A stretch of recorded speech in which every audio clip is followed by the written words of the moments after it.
और आपको देख देख कैसे जीने की बहुत महिलांसाठी मी एक फक्त 2 ओळी बोलणार आणि नंतर काय आपल्या स्पर्धेविषयीचं आमचं जे मनोगत आहे ते सांगणार। नारी निंदा मत करो, नारी है नररत्न की खान, इसी खान में पैदा हुए है रामकृष्ण हनुमान।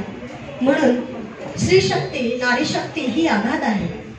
नवरात्रीचे दिवस आहे, आघात नारी शक्ती इथे बसलेली आहे आणि नारी शक्तीला पुढे नेण्याचं काम आपल्याकडे अलकाताईंसारख्या व्यक्ती करतायत। मला खरोखर अलकाताईंचं त्यांच्यासोबत काम करायला मिळालं म्हणून मी स्वतःला धन्य समजते। महिलांनो, भगिनींनो,